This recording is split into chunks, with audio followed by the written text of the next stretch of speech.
Hello guys, welcome back to my channel. Hope you are all doing good. आज की कहानी मुख्तार अंसारी, एक mafia don जिसका हाल ही में ही अंत हुआ, जिसके गुनाहों का हाल ही में ही अंत हुआ। मुख्तार अंसारी जिसने अपराध की दुनिया में कदम रखा, पॉलिटिशियंस के साथ तालमेल बिठाए और फिर उसके जुर्म जुर्म की दास्तान शुरू हुई।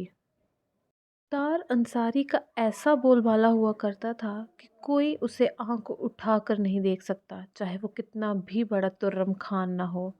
जिस रास्ते से वो निकल जाता था वहाँ कर्फ्यू जैसे हालात बन जाते थे। किसी की हिम्मत नहीं कि उसके सामने आकर उसका विरोध कर सके।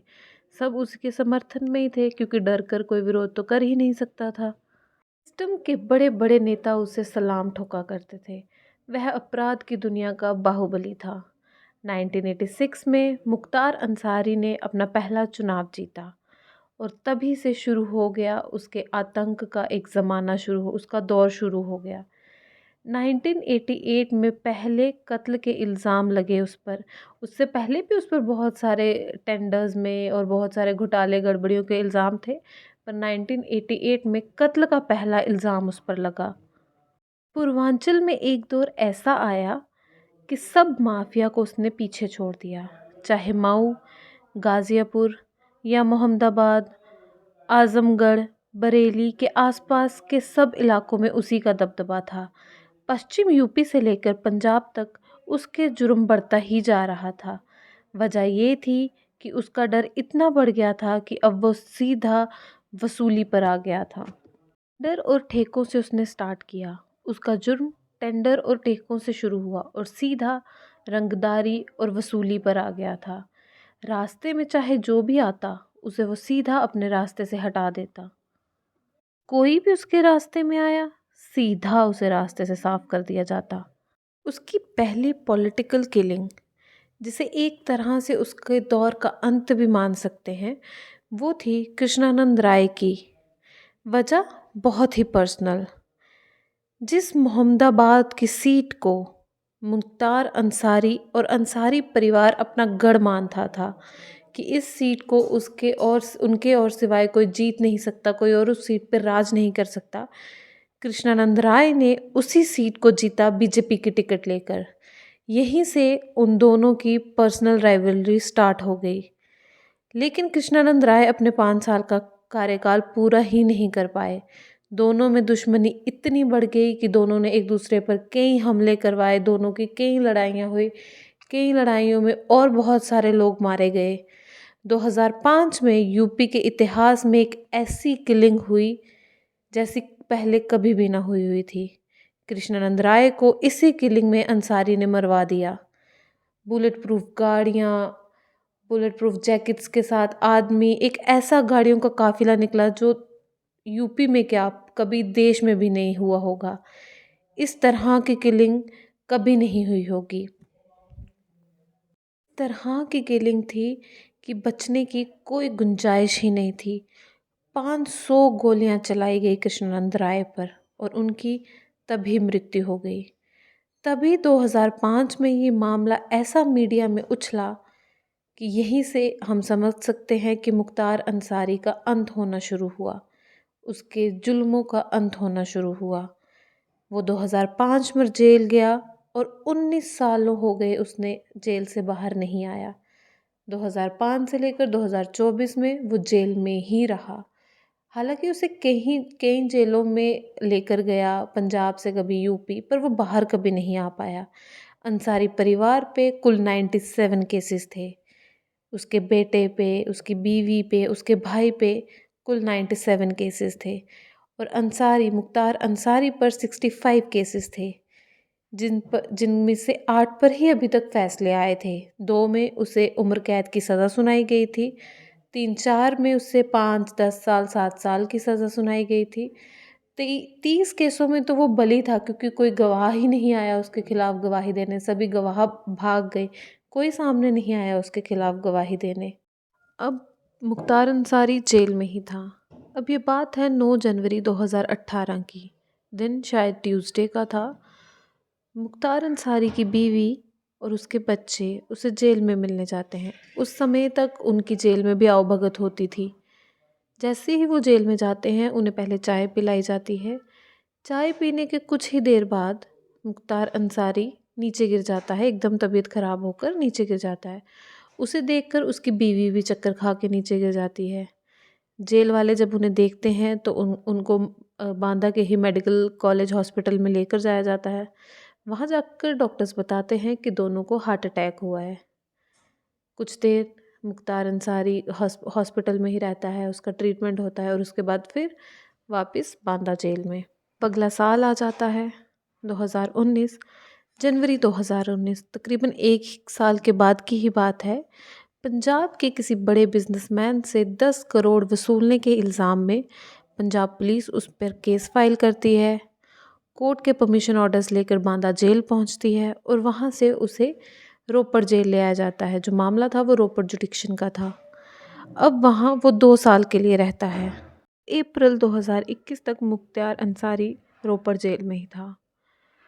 कृष्णानंद राय के परिवार ने इस चीज़ पर आपत्ति जताई कि उसे पंजाब जेल में क्यों रखा गया है। वहाँ से ये रिपोर्ट्स भी तब तक निकलने लगी कि उस दौर कैप्टन अमरिंदर सिंह की सरकार थी। वो जो पंजाब रोपड़ जेल में मुख्तार अंसारी की बहुत आवभगत मेहमान नवाजी हो रही थी। उस समय के जो बड़े बड़े जेल अधिकारी थे, आईपीएस ऑफिसर्स थे, वो तक उसकी खातिरदारी में लगे रहते, उसकी मेहमान नवाजी करते। यहाँ तक कि ये भी रिपोर्ट आई कि उसकी बीवी को भी गेस्ट बनाकर जेल में रखा जाता। अब जहाँ उसकी इतनी मेहमान नवाजी हो रही है, वो क्या सज़ा काटना हुआ। तो यूपी पुलिस कोर्ट में अर्जी डालती है कि उसे हमें सौंप दिया जाए, क्योंकि यूपी में उसके खिलाफ ज़्यादा मामले दर्ज थे। अब यहाँ मुख्तार अंसारी के वकील भी दलील देते हैं कोर्ट पे, नहीं उसकी तबीयत ख़राब है, यूपी में उसकी जान को खतरा है, तो उसे पंजाब जेल में ही रहने दिया जाए। पंजाब पुलिस भी अर्जी देती है कोर्ट में कि हमारा केस है, हम कैसे छोड़ दें। लंबी लड़ाई लड़ने के बाद यूपी कोर्ट अपना फैसला सुनाती है कि 60 से ज़्यादा केसेस मुख्तार अंसारी के यूपी में दर्ज हैं, तो उसे यूपी जेल में ही छोड़ा जाए। अप्रैल 2021 मुख्तार अंसारी को रोपड़ जेल से निकालकर बांदा जेल की तरफ लेकर जाया जाता है। यूपी पुलिस के पूरे तामझाम, पूरी निगरानी में उसे लेकर जाया जाता है। अब मुख्तार अंसारी अपनी बीमारी का हमेशा कोर्ट में बोलता था कि मैं बीमार हूँ, तो वो जेल से बाहर व्हील चेयर पर आता है और वो पुलिस की गाड़ी में नहीं जाता बांदा जेल, वो एम्बुलेंस में बांदा जेल जाता है। बाद पे इस चीज़ पर इंक्वायरी भी बैठी कि वो सच में बीमार था या नहीं था। किसी कैदी को एक जेल से दूसरी पुलिस की गाड़ी में शिफ्ट करना चाहिए, पर उसे एम्बुलेंस में शिफ्ट किया।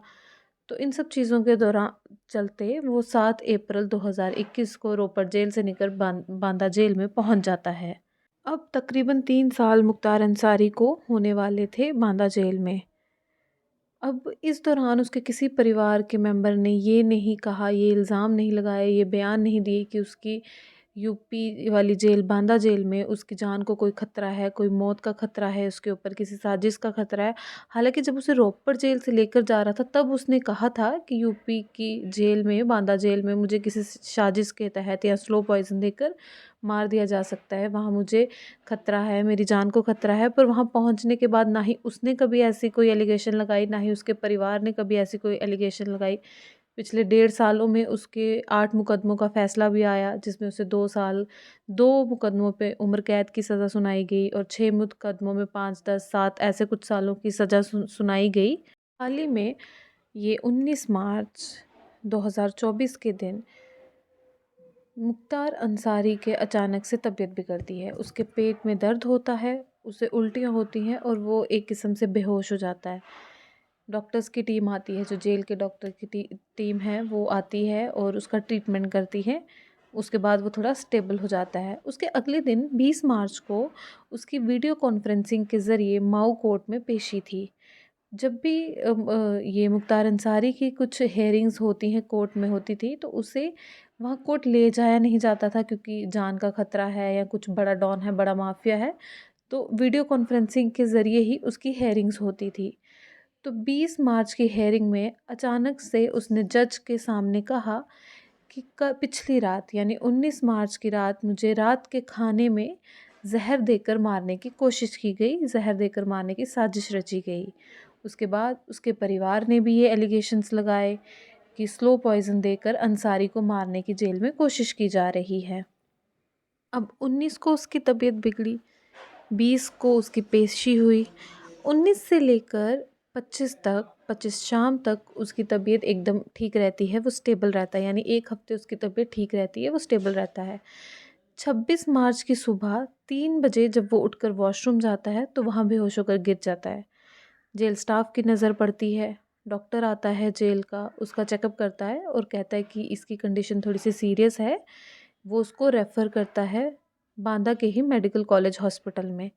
सुबह 3:30-4 बजे उसे लेकर जाया जाता है, वहाँ उसका ट्रीटमेंट स्टार्ट होता है और रात 8:30 बजे तक उसका ट्रीटमेंट होता है। तकरीबन 8:30 बजे के पास डॉक्टर कहता है कि इसकी अभी थोड़ी स्टेबल है, तबीयत स्टेबल है, तो आप इसे वापस जेल लेकर जा सकते हैं। जेल जाने से पहले वो स्टाफ से कहता है कि मेरी एक बार मेरे घर बात करवा दीजिए, मेरे परिवार से बात करवा दीजिए। उसकी आखिरी बातचीत उसके बेटे के साथ होती है। वो अपने बेटे को बताता है कि कैसे पिछले 1 हफ्ते से उसकी थोड़ी तबीयत बिगड़ी हुई है, काफ़ी वीकनेस है, वो चल नहीं पा रहा, व्हीलचेयर पर है, पेट में दर्द है, वॉमिटिंग्स हो रही हैं। ये सब बातचीत वो अपने बेटे के साथ करता है। 27 के दौरान उसकी तबीयत स्टेबल रहती है। 28 तारीख को रोज़ा खुलने के समय के बाद, यानी 6, साढ़े 6, 6:40 के बाद, हालांकि वो रोज़े नहीं रख रहा था कुछ दिनों से, उसकी चलती ख़राब तबीयत के कारण। रोज़ा खुलने के समय के बाद वो अचानक से बेहोश हो जाता है। डॉक्टर आता है, जेल डॉक्टर आता है, चेकअप करता है। वो दोबारा उसे मेडिकल कॉलेज में ही रेफ़र कर देता है, क्योंकि 2 दिन पहले उसका वहाँ ट्रीटमेंट हुआ है, तो वो डॉक्टर्स ज़्यादा अच्छे से उसकी सिचुएशन को समझ पाएंगे। उसे हॉस्पिटल लेकर जाया जाता है और उसी बेहोशी की हालत में उसका देहांत हो जाता है। वहाँ के डॉक्टर्स एक मेडिकल बुलेटिन जारी करते हैं जिसमें वो बताते हैं, उनका लास्ट स्टेटमेंट ये था कि कार्डिक अरेस्ट की वजह से मुख्तार अंसारी इज़ नो मोर। 27 के दौरान उसकी तबीयत स्टेबल रहती है। 28 तारीख को रोज़ा खुलने के समय के बाद, यानी 6, साढ़े 6, 6:40 के बाद, हालांकि वो रोज़े नहीं रख रहा था कुछ दिनों से, उसकी चलती ख़राब तबीयत के कारण। रोज़ा खुलने के समय के बाद वो अचानक से बेहोश हो जाता है। डॉक्टर आता है, जेल डॉक्टर आता है, चेकअप करता है। वो दोबारा उसे मेडिकल कॉलेज में ही रेफ़र कर देता है, क्योंकि 2 दिन पहले उसका वहाँ ट्रीटमेंट हुआ है, तो वो डॉक्टर्स ज़्यादा अच्छे से उसकी सिचुएशन को समझ पाएंगे। उसे हॉस्पिटल लेकर जाया जाता है और उसी बेहोशी की हालत में उसका देहांत हो जाता है। वहाँ के डॉक्टर्स एक मेडिकल बुलेटिन जारी करते हैं जिसमें वो बताते हैं, उनका लास्ट स्टेटमेंट ये था कि कार्डिक अरेस्ट की वजह से मुख्तार अंसारी इज़ नो मोर। और मौत का समय था तकरीबन 8:20-25। तो डॉक्टर्स का कहना ये कि कार्डिक अरेस्ट से मुख्तार अंसारी की मौत हुई। अब इसके बाद मीडिया के पास ये मामला आता है, मीडिया में हर तरफ ये बात फैलती है और जो वो स्लो पॉइज़न वाला इल्ज़ाम था उसे भी थोड़ी ऑक्सीजन मिलती है। वो भी मामला थोड़ा भड़कता है, उसका परिवार फिर से इल्ज़ाम लगाता है। बहुत सारी राजनीतिक पार्टियां इस चीज़ में कूद पड़ती हैं। तो यूपी गवर्नमेंट एक जुडिशियल इंक्वायरी बिठा देती है अब, कि उसकी जो ये स्लो पॉइज़न वाला मामला है ये क्या है, सच है या झूठ है, ये इंक्वायरी होगी। जिसका फ़ैसला तकरीबन 15 दिनों का टाइम है जुडिशियल इंक्वायरी का। 15 दिनों के बाद ये फ़ैसला आएगा। और 5 डॉक्टरों के पैनल ने उसका पोस्टमार्टम किया, बाकायदा पोस्टमार्टम की वीडियोग्राफी हुई। वीडियोग्राफी इसलिए ज़रूरी ताकि एक्सपर्ट्स देख सकें कि डॉक्टर्स ने सब अच्छे से किया या नहीं किया। और अगर ये एक पॉइज़न का मामला है तो खाली पोस्टमार्टम की रिपोर्ट काफ़ी नहीं है, इसके बाद विसरा टेस्ट भी होगा। तो ये था पूरा मुख्तार अंसारी का मामला। अब रिपोर्ट्स आएंगी, उसमें क्लियर होगा कि ये क्या, ये स्लो पॉइज़न था या हार्ट अटैक था। उसके परिवार ने जो इल्ज़ाम लगाए, उसने जो इल्ज़ाम लगाए वो सच थे या क्या था। अब ये तो पूरी रिपोर्ट्स ही बताएंगी। ये था पूरा मामला मुख्तार अंसारी का। उसके कुछ लोग उसे रॉबिन हुड भी कहते थे यूपी का, और कुछ लोग तो कहते थे कि उसने बहुत जुल्म किए। तो ये पूरा मामला था। अगर आपको कहानी अच्छी लगी हो तो please like and share also, and also subscribe our channel. Thank you very much.